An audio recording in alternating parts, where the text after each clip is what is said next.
sa tanan ko. Salamat sa buhi nga Dios once again sa aton pagsimba sa siningan lo. Kadayon balikon naton ang aton gihambal sang Friday.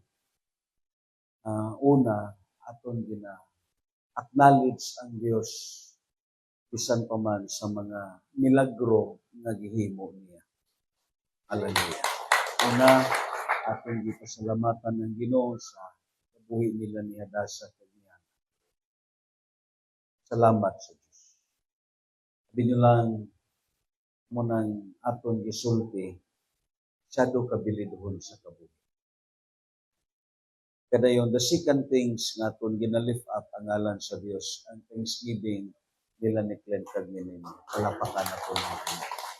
Tungod kay paagi sini, nasangyaw ang pulong sa Diyos. Munang gingnan na si Clint.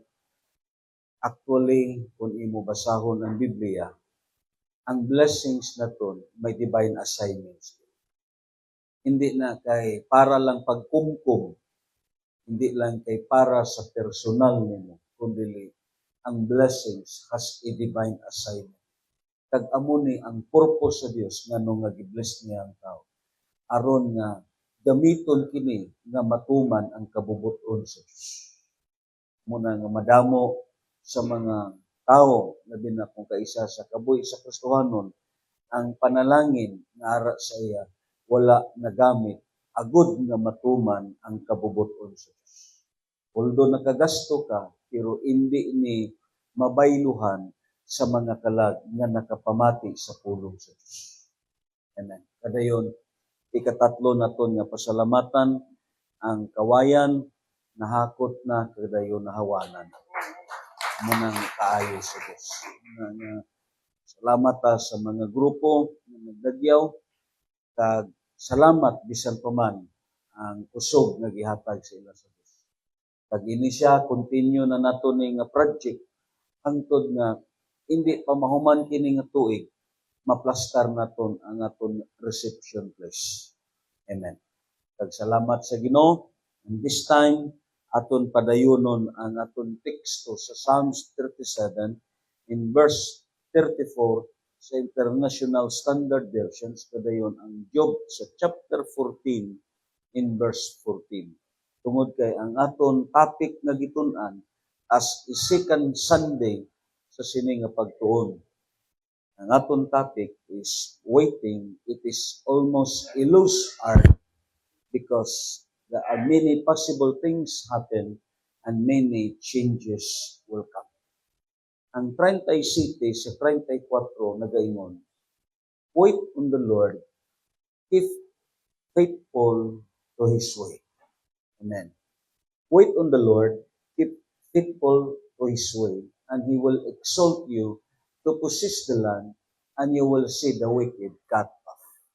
Ining una nga praises nga gitun-an naton, ining word nga wait on the Lord and keep faithful to His way. Dito sa New King James, lingo dito, keep His way. Kadayon, ang Job sa chapter 14, sa verse 14 nag-ingon, if a man dies, shall he live again? All the days of my hard service, I will wait till my change come. Within this passage, kung lantaw na ton, sa aton nga gitun-an, we have three biblical poems na aton gitun-an sa sini nga passage. Number 1, waiting may be the hardest single thing we are called to do. Kay nga man, ang Diyos mismo from the Old Testament going to the New Testament, nagsugo siya nga ang aton mismo kinaiya ang ayan nga hulaton naton siya. Ang Salmo 37 sa versikulo 7, kulang taon naton, paabuta ang Ginoo nga maoy mulihok. Amen. Meaning, it is a word of command. And this is what a hardest thing that we are called to do.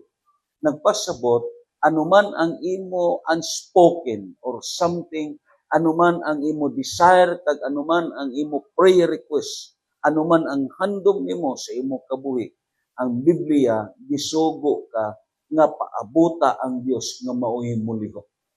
Kag mao kini ang passage nga gitun-an naton. And kung lantaw naton ang Luke sa chapter 24 in verse 49, ingon pa dito sa Biblia, because waiting, it is not a passive resignation. Amen. Inang magpaabot ka nga way sang may gihimo. No, waiting, it is not a passive resignation, but it is an active participation continually in serving God. Meaning, ang imo pagpulat sa Dios, ang imo pagpaabot sa Dios, nagapadayon ka sa pagpangamuyo. Nagapadayon ka sa pagsimba. Nagapadayon ka sa pag-alagad. Nagapadayon ka dira mismo sa mga buluhaton, because waiting, it is not a passive resignation. Kag amo ni ang gistate sa Biblia nga ang kabuhi sa Kristohanon, yes, nagahulat siya nga ang Ginoo mo'y mulihok, but at the same time, may gihimo siya sa kabuhi niya nga wala niya giundang, mostly ang iya pagpalapit sa Diyos. Amen. Hindi pagsunda, si Juan tamad, nga gihangad ang bayabas, kag nagsigi nga kung kanus kini matagap. Nakuha ninyo? Meaning, waiting, it is not a passive resignation, but it is an active participation continually in serving the Lord. Amo ning gihimo diri sa Luke sa chapter 24 in verse 49, kung lantaw naton ang Biblia, siling pa dito, og ako mismo, sa dira nga dayon na mubayaw si Kristo Jesus dito sa kalangitan, og ako mismo mao ang magpadala nganhi kaninyo sa gisaad sa akong amahan, apan kinahanglan maghulat kamo, ingon pa ni Kristo Jesus. Nagpasabot, ini nga gitawag passage sa kasulatan, it is talking about the word of command, nga ang Kristohanon hulaton niya nga ang Dios amo ang mulihok. Pero ang paghulat niya, nagapadayon siya sa pagpangamuyo, nagapadayon siya sa pag-alagad, and then at the same time, nagapadayon siya sa mga buluhaton nga iya sa Dios. Hangtod nga ang iya gipaabot, malambot kay nga ang Dios motubagyod sa pangamuyo. Kag amon ni ang gistate sa Biblia. Yes, waiting, it is the hardest single things. Amon ning pinakamalisod nga butang nga gisugo sa aton sa Dios. Amo bitaw na waiting, it is almost a lost heart. Amen? Baliko naton, hindi kagwalay maayo sa usa ka tawo nga nagpaabot. Baliko naton, yes, it almost destroy the preparations. Naman, kung ang tao imo pahulaton, mga pila ka oras, pormiro, maayo pa ang iyang sinina, make up niya, nakasit pa, pero sa dugay na nga panahon, inatanan, guba na. Nga, it destroy the preparations. Because waiting, it is almost a lost art. Amo na nga, madamo sa aton nga mga Kristohanon, kung paaboton ang tubag sa Dios, ang aton mahambal, dugay pa. Kuha ninyo? Amo na nga kita, gahimo ta sa usa ka pamaagi, nga usahay, hindi na naton pagpaabuton pa ang Ginoo. Usa ka beses, sang si Haring Saul, giatake na sila sa mga Pilistihanon. Ang Biblia nagambal, si Samuel nagkuha sa halad, kay gusto ni Samuel nga mauna ang Dios. Pero si Haring Saul nagsulti, wala na'y panahon sa pagpakigsayod sa Ginoo, busa miatake siya. It is contrast ang kinaiya ni David kag sa kang Haring Saul. Because the Bible says, sa dira nga giatake ni David ang mga Pilistihanon dito sa 2 Samuel in chapter 5, si David gitawag konsulta sa Dios kag siling ni David, Ginoo, atakiyon ba naton sila? Siling ang Ginoo, atakiha sila. Siling dayon si David, imo ba sila itugyan kanako? Ang Ginoo mitubag sa kang David. Siling ang Ginoo, ayaw pag-agi sa ilang nga gitawag atubangan, liputa sila. Pero siling sa Dios, hulat anay. Amen. Hulat anay. Siling ang Dios, panid-i ang lihok sa kahoy sa balsamo. Diri ka maglantaw sa kahoy nga balsamo. Kung makita na gani nimo nga muliho na ang mga sanga nini, abante na kay ang Dios maghatag sa imo sing kadaugan. Yes, preparado na sila si David. Ang Biblia nagambal ang iyang mga soldado, preparado na nga moatake, kag dayon gilibutan na nila ang ilang mga kaway, pero ang Biblia nagambal, naghulat si David, mintras nga wala naglambot ang sinyal sa Diyos. Nagpaabot siya hangtod kano sa until such time na ang Dios ang hambal sa Ginoo kun mulihok na ang kahoy abante na sa paglantaw ni David nga mikanaas na ang mga sanga sa mga balsamo ni atake si David kag insaktong gihambal sa Dios nadawat ni David ang kadaugan kay nga naghulat siya sa instruction sa Ginoo. Kag amo ni ang gistate sa tun sa Biblia. It is the hard to do sa kabuhi naton ang pagpaabot pero sugo kinis Diyos. Ikaduha nga truth. Ikaduha nga points nga aton lantaw. Waiting create a longest of time. Amen. And the longest of time of waiting, there are many possible things happen and many changes to come. Amo ning bantayan. Amen. Kaya nga man, kung ang mga puya nga tag-12, upat ka buok, imo ni sila pahulaton, pagbalik nimo may mga black eye na.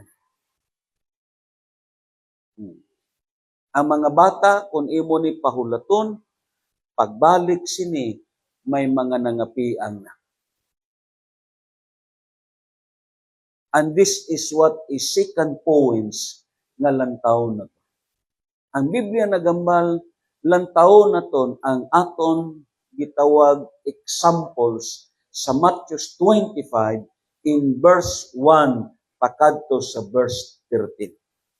Ini nga side, basahon nila ang verse 1 pakadto sa verse 6. Kadayon, ini nga side, basahon nila ang verse 7 pakadto sa verse 12.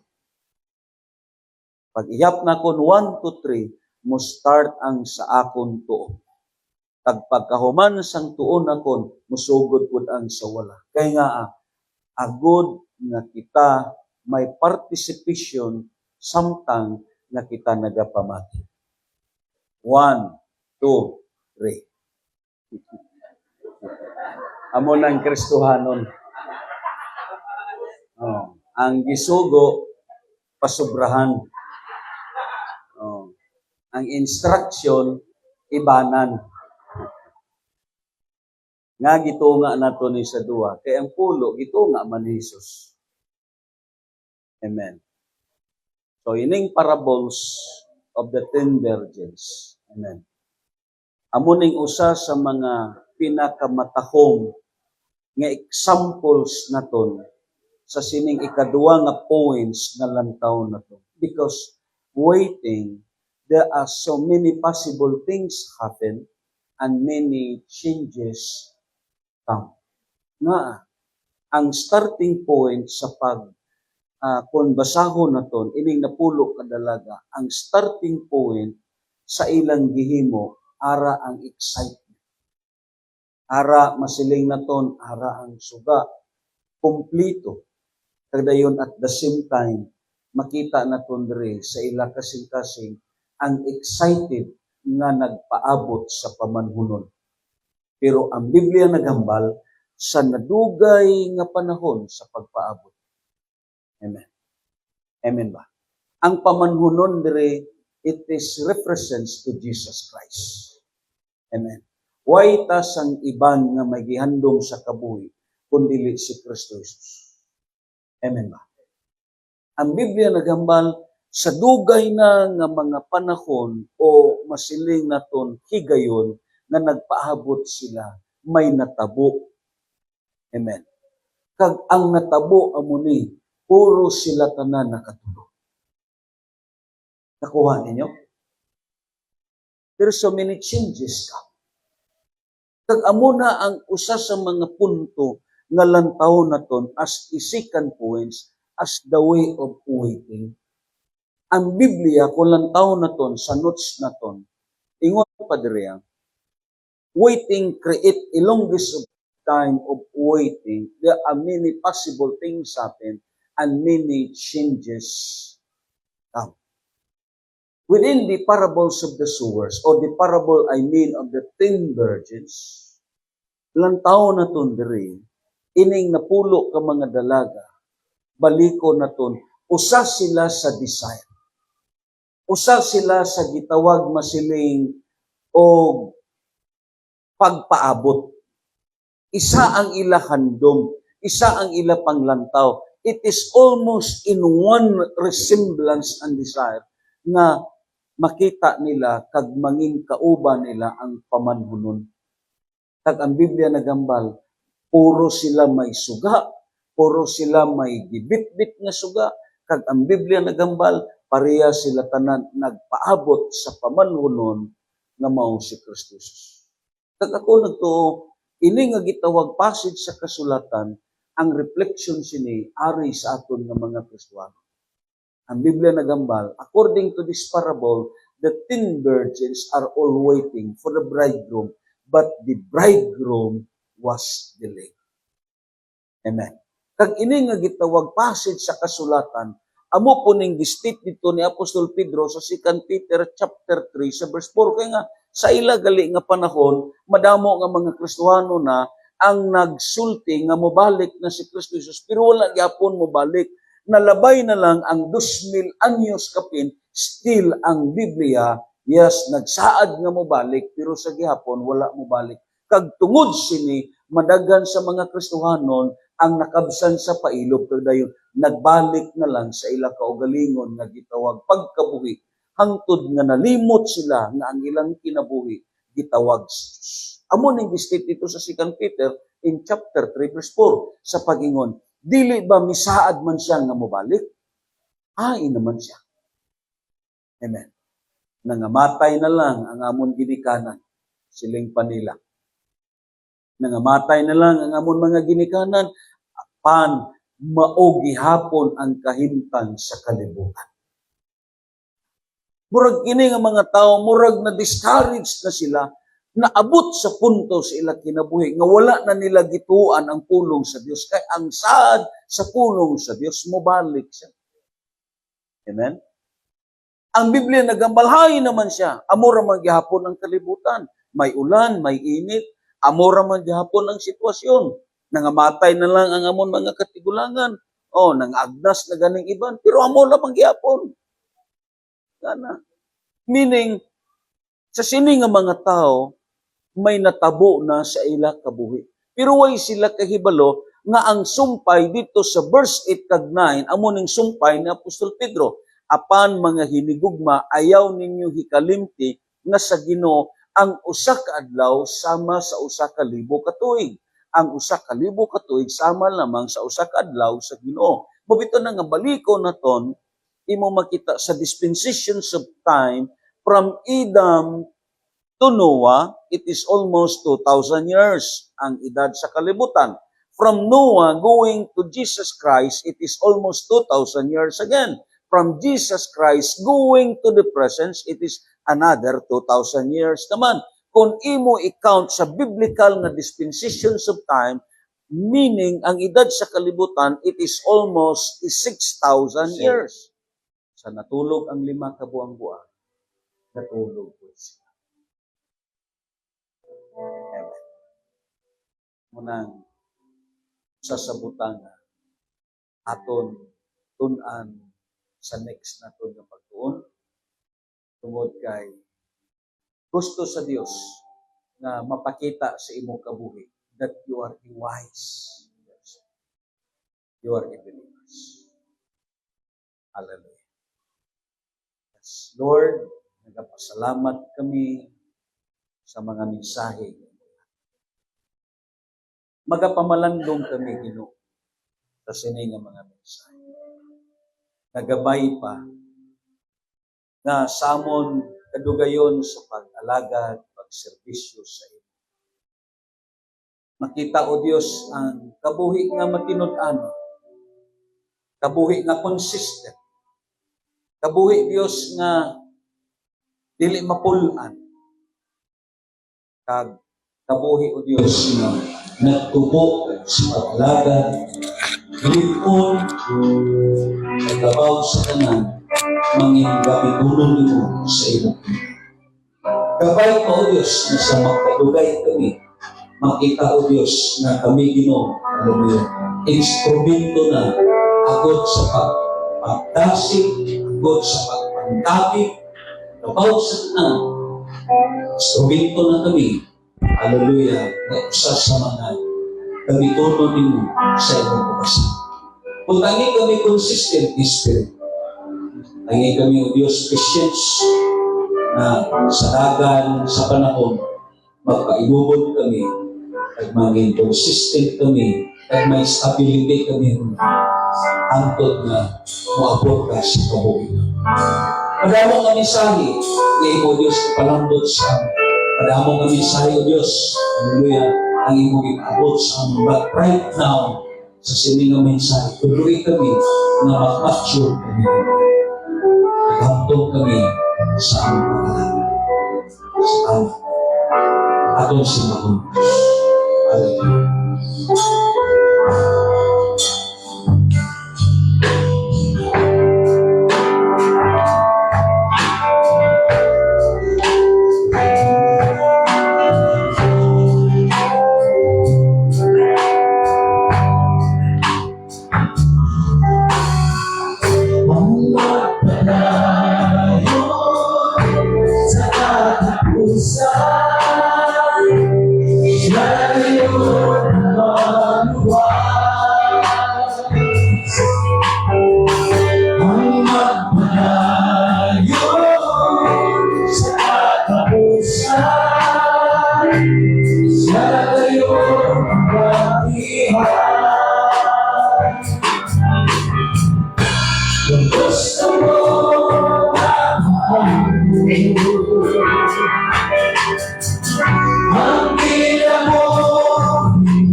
kay Suna. Mutuo ka niya sa yes, unpredictable ang aton kabuhi. Pero ang Diyos naton gialagaran may kasiguruhan. Amen. Yes, posible nga daghang mga posibilidad nga mahitabo, mga pagkambyo sa sistema kag palibot, pero tandaan naton may pinakanami. Ang Diyos naton gialagaran way pagkabago. Way pagkausab muna nga makasalig ka na mahimo niyang tanan. Usa ta sa sininga kautuhon mga muyo ta sa Dios. Lord, tabangi kami. Na ang amon commitment mangin consistent kami, mangin faithful kami, ang amon pagkamatinumanon mangin consistent kami, ang amon pagtambong mangin consistent kami, kaglabaw sa tanan. Lord, mangin consistent kami sa pagbasa sa imong mga pulong, mangin consistent kami sa kabuhi nga may nampuon. Magapangamuyo na tanan sa Ginoo. Human sini ihatag ko kami. Magaduol na tanan diya sa buhay ng Diyos. Hallelujah.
Ginoo, salamat sa mga mensahe ngayon. Kalambot sa amo sa sininga kautuhon. We do believe that you are not a God in heaven, but you are a timing God. Ginoo, pangayo kami sa kapatawaran. Ano man, Lord, ng mga pagdaso-daso ng mga desisyon, pagkaluya sa utang nagkagulat sa imo, katubagan sa mga pangamuyo. Ginoo, mga desisyon ng mga dasod-dasod, Lord, kasayloa ini nga simbahan naman. Salamat sa sining na kautuhon na imo kami di parimay na ang paggulat may kasiguruhan, Ginoo, because you are parimay na. Ginoo, sampa magahulat kami sa katubagan sa among mga pag-ampon. Sampa magahulat kami sa inyong pagbalik sa sining na kalibutan. Sampa magahulat kami, Ginoo, kung saan mo kwaon ang among pinabuhi. Ang akong hangyo sa imo, Lord, na mapadayon ang among paghigugma sa imo. Mapadayon, O Diyos, ang among pagkamay ng puon, ang pagpapong sa mga buhaton para sa imo, ang pagpasalamat, mga sacrificial thanksgiving, prayer of thanksgiving, Lord, even the song of thanksgiving, Ginoo, pagbuhat namon, even sa mga devotional sa kapanhimalay, even sa among individual na devotion, among commitment sa imo. Kabangi kami na mapadayon namon Ginoo. Lord, kung may nakita ikaw nga nagakabalong kag nagakaluyag Ginoo tungod sa pagpaabot sa katubangan sa mga pangamuyo, Ginoo, patawaran kami tanan o Dios. Kapainita pirmi ang among kabuhi sa pagkalapit sa imo. Tungod kay amo na sayran Ginoo na sa paghulat may ara gayud kasiguruhan. May ara ka timing para sa amon. May timing ka Lord na moayo sa balatian. May timing ka Ginoo para sa amon. May timing ka muhatag sa trabaho Ginoo. May timing ka Lord na muhatag sa life partner Ginoo. May timing ka nga Dios sa tanan nga tinyon nga amon ni pangatoy sa amon kabuhi Ginoo. May ara ka timing Lord. Ang diferensya Ginoo ari sa amon di kami makabulat. Pero sa siling nga kaupuhon, kasayua kami Ginoo sa mga daso-daso, Lord God, ng mga binuhatan. Ginoo, parihas akong Abraham, sa ila pagdaso-daso ni Sarah, nakasala sila amay. Kag kami, Lord, ang amang pangamuyo, Ginoo, na mag-abide kami pirmi sa imo kabubuton. Kag mag-ito, pirmi ang amang kabuhi sa pagkalapit sa imo. Even sa mga family group, Lord, na mo ang discipleship sa kabuhi namon. Ginoo, salamat nga dili kami matak-an sa pagduol sa imo. Even sa pagsimba Ginoo, ikaw o Dios, hallelujah, ang magapakilit sini sa kabuhi namon umay. Salamat sa imong kubos nga alagad, nga imo gigamit, imo gitudloan, amo sini ang ipawalis sa sini nga takna. Tungod kay may gusto ka Ginoo mauspon sa kabuhi namon. May gusto ka Lord nga ipagbangon sa amon. May gusto ka o Dios nga ibibiyok sa amon kinabuhi Ginoo. Kag Lord, sa sunod naman, ang mga pamati kami sa inyong mga pulong, sa sunod ng mga adlaw, tabangi kami Ginoo. Tagsagapon sa among mga padasig, magpahanunggong sa amon sa pagkabuhit ng Kristohanin amay. Salamat Lord, wala sang iba na mabayaw, wala sang iba na makasigunggan, wala sang iba na palakpakan, kundi ikaw, Ginoo Jesus, ang kapos na mabaton sa tanan. Salamat Lord sa sining nakautuhon, ibig Ginoo sa pag-ayos sa mga balatian Lord. Sa muotong ato sa ospital, Ginoo amo siya ginatugyan sa imo, amo siya ginasalig sa imo amahan. Kalang imo kabubuton o Dios amo'y magapamuhat sa iyang kinabuhi. Salamat Lord, dalayaw ka kay Ginoo, dalayaw ka pagi sa ngalan ni Jesus. Amen. Amen.